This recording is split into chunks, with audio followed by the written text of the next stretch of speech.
La comunicación asertiva es una habilidad que consiste en expresar ideas y sentimientos de manera respetuosa y clara, sin caer en agresividad o la manipulación. Para desarrollar una comunicación asertiva, se tiene que tener en cuenta algunas técnicas, por ejemplo, ser claro y concreto, ser breve, ser empático, escuchar activamente, elegir palabras con cuidado, prestar atención a la comunicación no verbal, prepararse, ser respetuoso, ser franco y ser seguro. Sabemos que la comunicación efectiva también es como otro significado, es la capacidad de compartir ideas, conocimientos, pensamientos e información de manera que el receptor pueda entender sin confusiones ni dudas. Para lograr una comunicación efectiva se requiere que el emisor y el receptor sepan comunicarse de manera eficaz y asertiva, ya que el emisor debe tener una idea clara de lo que se puede comunicar, eligiendo las palabras, el tono, el lenguaje corporal, mientras sea adecuado, y organizar sus ideas antes de decirlas. Y el receptor debe de estar dispuesto a escuchar y comprender el mensaje, prestando atención, aclarando dudas o malentendidos. Algunas técnicas para lograr una comunicación efectiva son escuchar de forma activa, adaptar el mensaje al público, sintetizar y resumir, ajustar el tono y ritmo de la voz, realizar algunas preguntas abiertas y pertinentes, ser empático y considerado con los demás, expresar las ideas de forma clara. Bueno, sabemos que en la expresión del lenguaje afectivo se combinan los gestos, el tono de voz, la mirada, la cercanía, la calidez, la seguridad psicológica que genera y la empatía por los demás. Se llama lenguaje efectivo a los signos invisibles que la otra persona decodifica automáticamente cuando entra en contacto con una persona. La comunicación efectiva se logrará cuando sea bidireccional, y para eso es importante mostrar interés en lo que el otro está explicando, saber escuchar, etc. Además, tienes que respetar los turnos de la palabra y no interrumpir el discurso de otra persona. La comunicación efectiva también es el proceso de compartir ideas, pensamientos y conocimientos e información de la forma más comprendible para el receptor del mensaje. La comunicación afectiva tiene un proceso. Puede ser en 5 pasos, como la elaboración de la idea, la codificación, la transmisión de un mensaje, la decodificación y la recepción por parte del destinatario. Los elementos que forman parte dentro de la comunicación efectiva, como ya mencionado, el emisor se trata de la persona que produce y envía el mensaje. El receptor se trata de la persona que recibe e interpreta el mensaje, acompañado con el código, el canal, el mensaje, el referente y el ruido. También sabemos que la comunicación efectiva,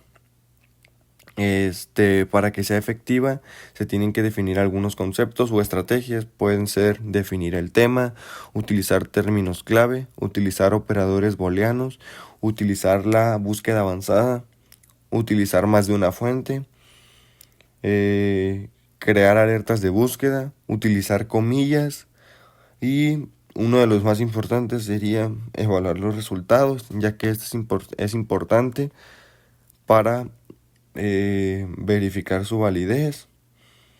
También sabemos que el emisor y el receptor contiene una parte importante, ya que, como ya mencionado, estos son los principales, ya que uno es el que crea el mensaje, por decirlo así, y el otro es el que lo recibe y lo emite a como su manera de entender.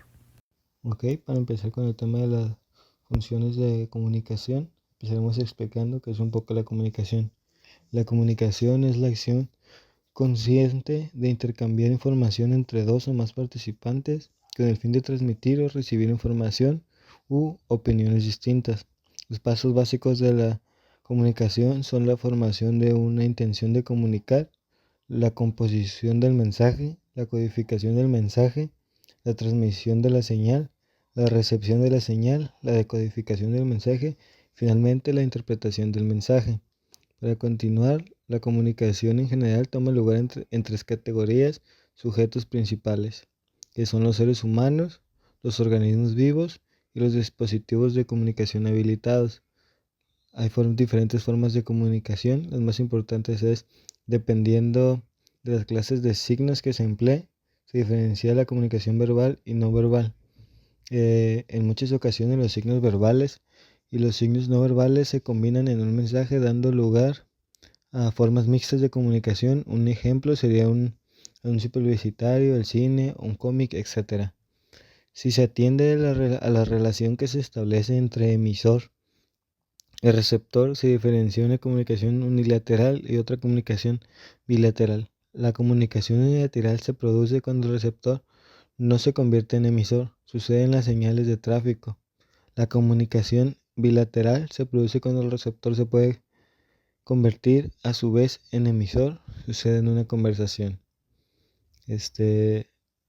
La comunicación estricta.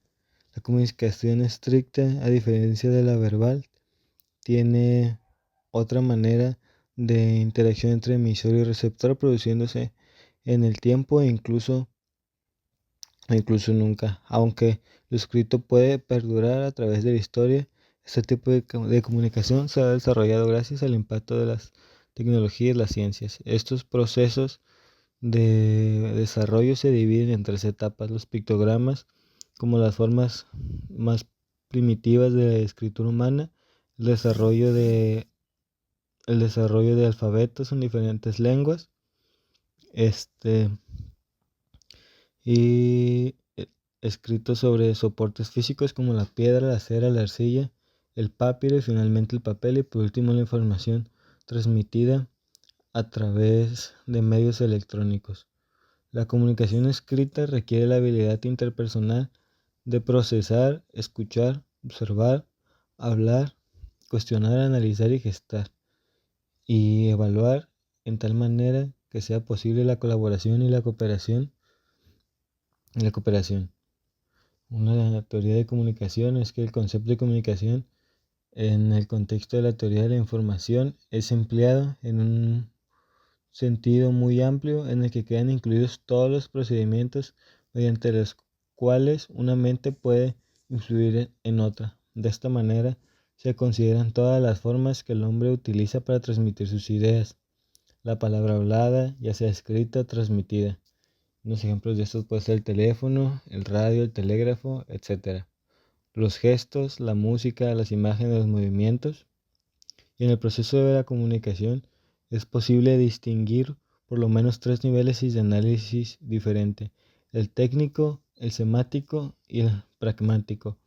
En el nivel técnico se analizan aquellos problemas que surgen en torno a la fidelidad con que la información puede ser transmitida desde el emisor hasta el receptor.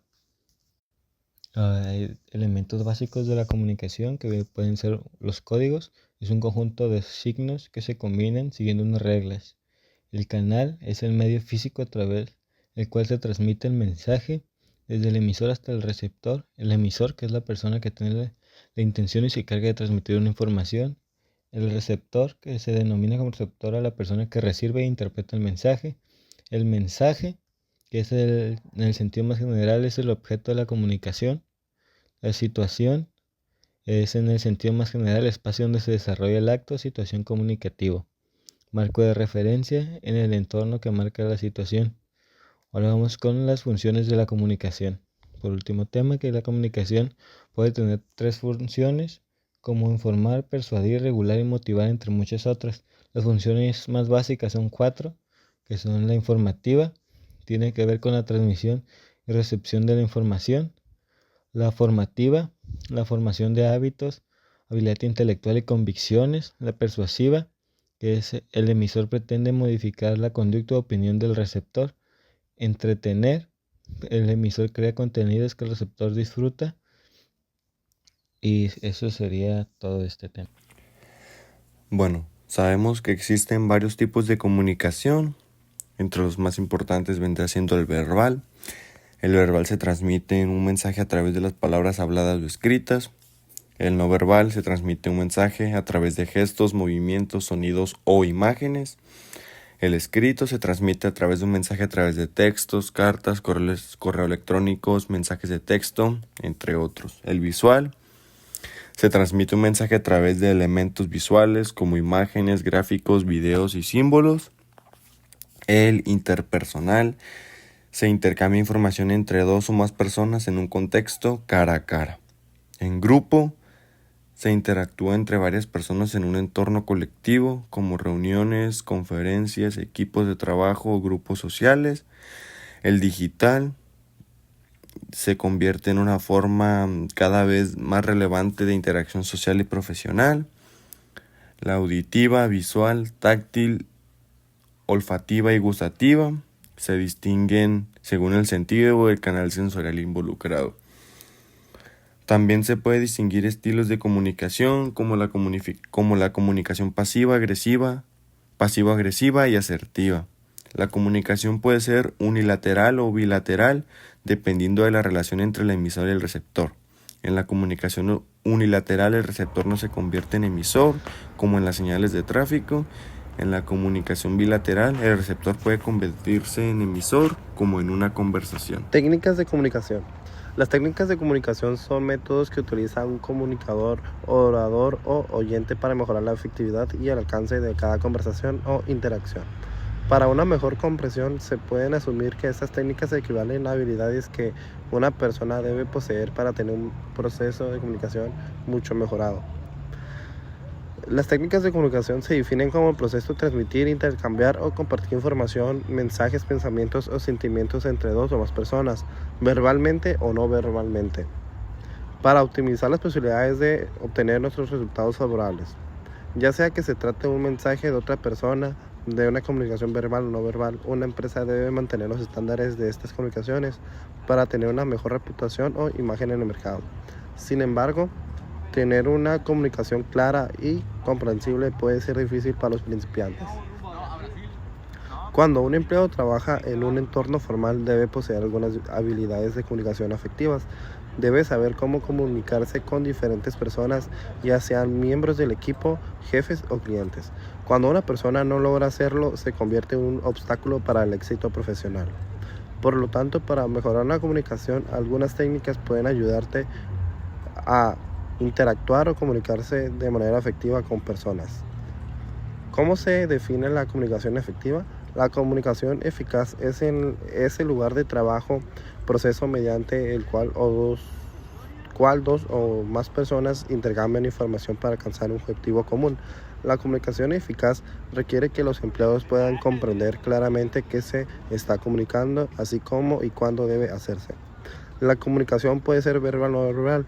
La comunicación verbal es cualquier mensaje que se envía a través de palabras, como hablar en voz alta, escuchar afectivamente o escribir ideas en un papel. La comunicación no verbal implica enviar mensajes sin usar palabras, como un lenguaje corporal posesivo o expresiones fáciles. Los empleados que son comunicadores eficientes son capaces de reconocer y responder adecuadamente a los mensajes verbales y no verbales. Lista de comunicaciones efectivas. Número 1. Sea claro al comunicarse. Al comunicarse cualquier información o cualquier otra persona de la organización es fundamental transmitirla y ser claros. Número 2. Mantente disponible. Una técnica de comunicación más accesible es la disponibilidad. No importa que este puesto se encuentre una persona en la organización, uno debe estar disponible para tener una buena comunicación. En una organización exitosa es evidente que la alta dirección o los jefes están disponibles para comunicación en cualquier momento y están dispuestos a ayudar a los miembros de la organización. Número 2. Mantenerse amigable. Otra técnica para mejorar la comunicación es mantenerse en relaciones amistosas con las personas de las demás empresas. Número 4. Escucha activa. 5. Comunicación no verbal eficaz. 6. Acepta los comentarios de forma positiva. Y 7. Mantén una mente abierta.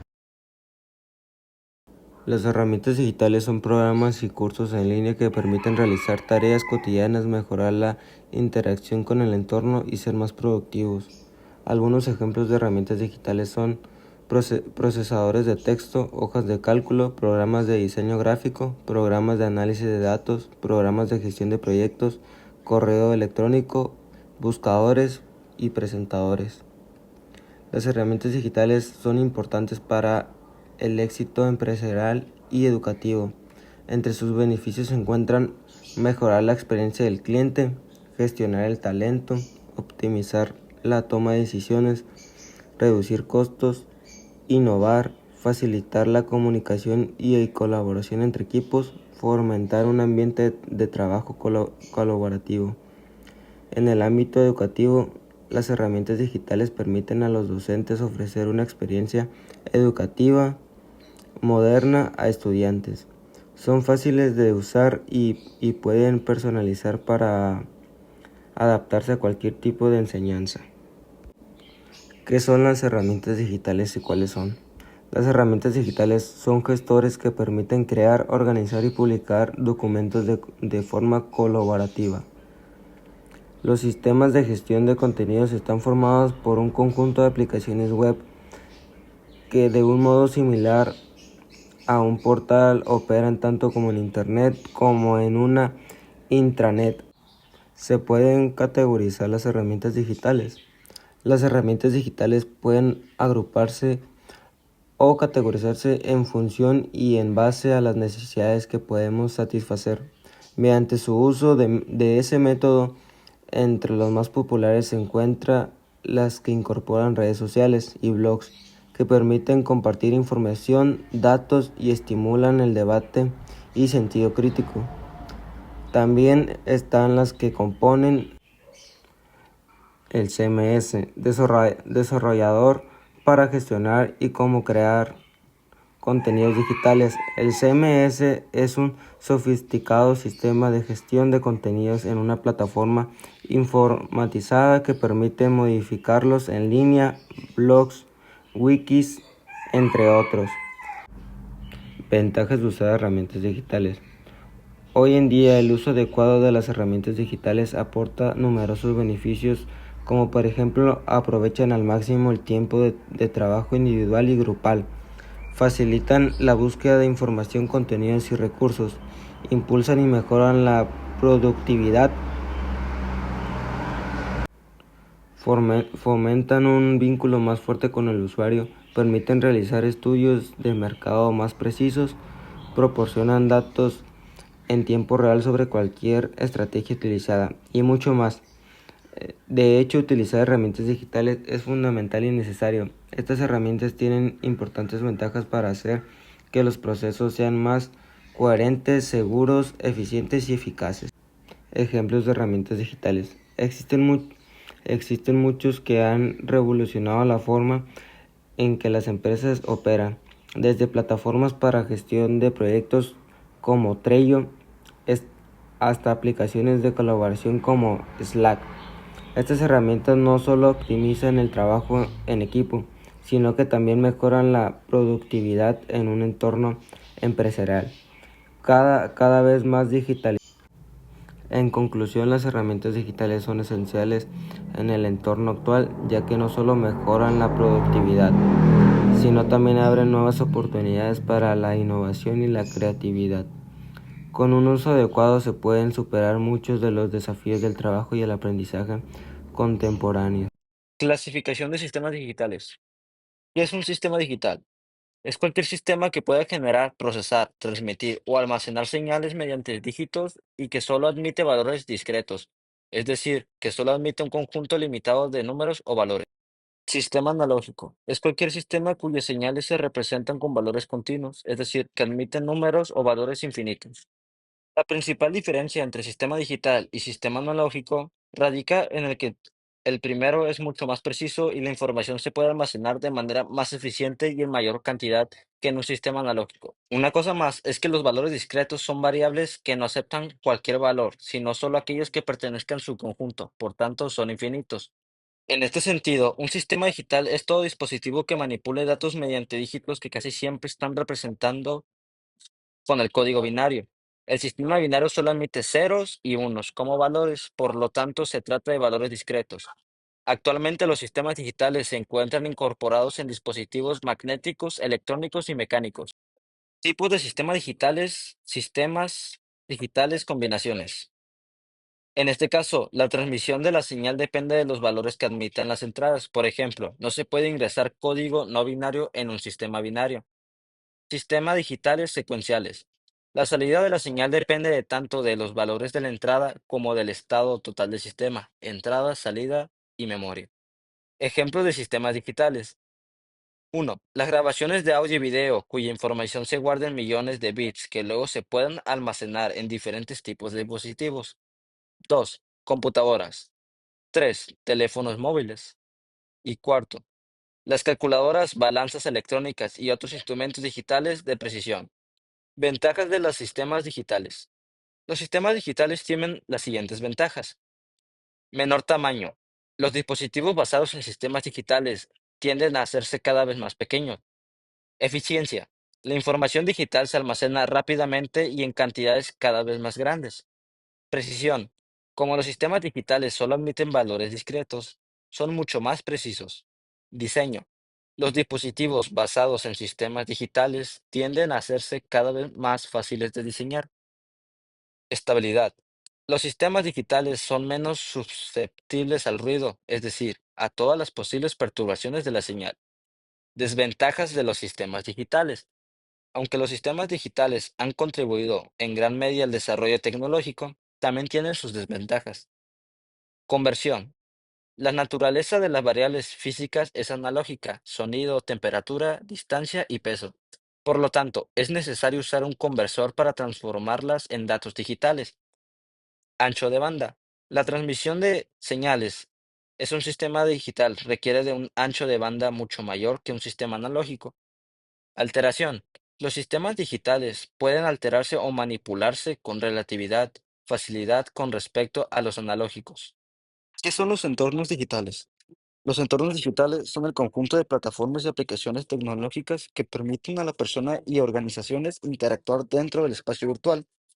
Se trata de espacios virtuales donde existe comunicación inmediata entre los usuarios y las plataformas, dejando atrás los requisitos físicos de las antiguas transacciones y modelos de negocios tradicionales.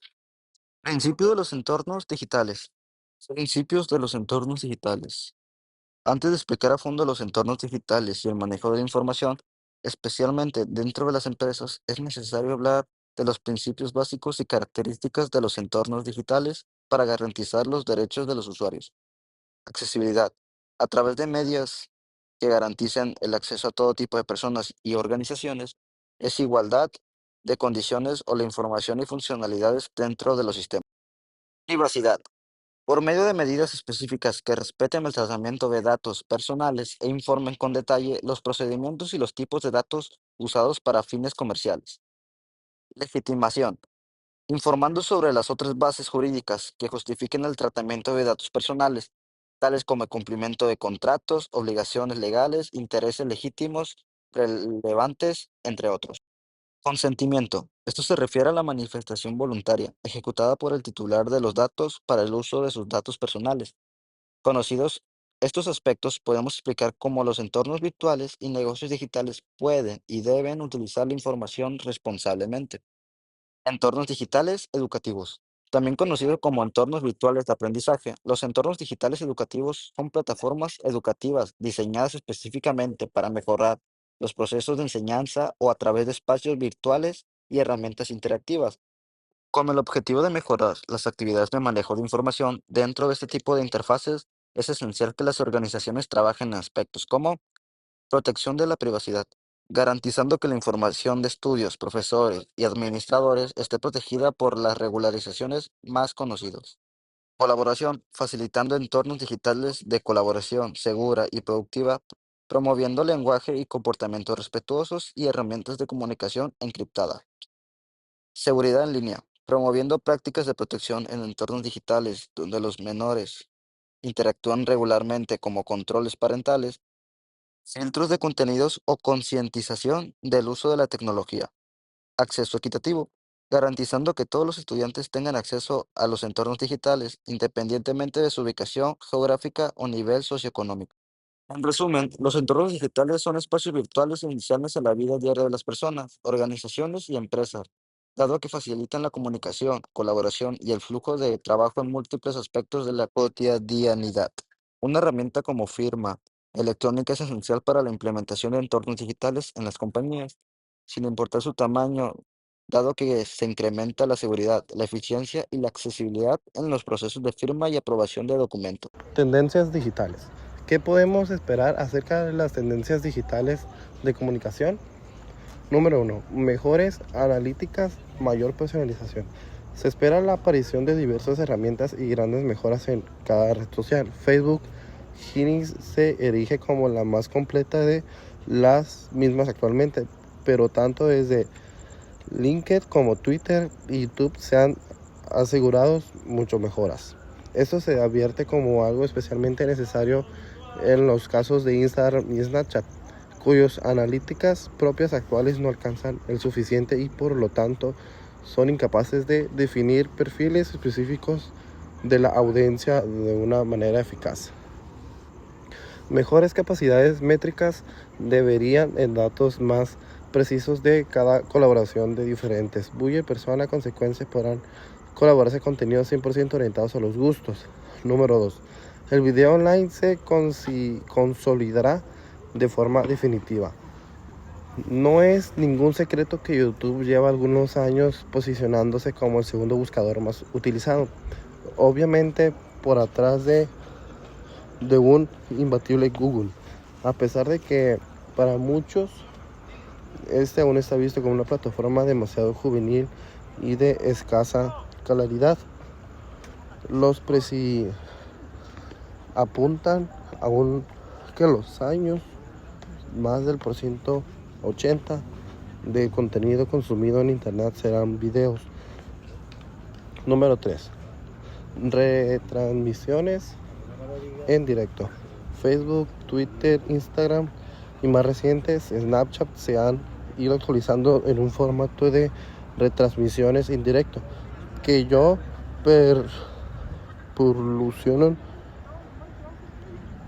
patrocine YouTube o Pesicor. La asignatura que tiene pendiente es una plena adaptación a un diseño responsable que sin duda llegará a un próximo año.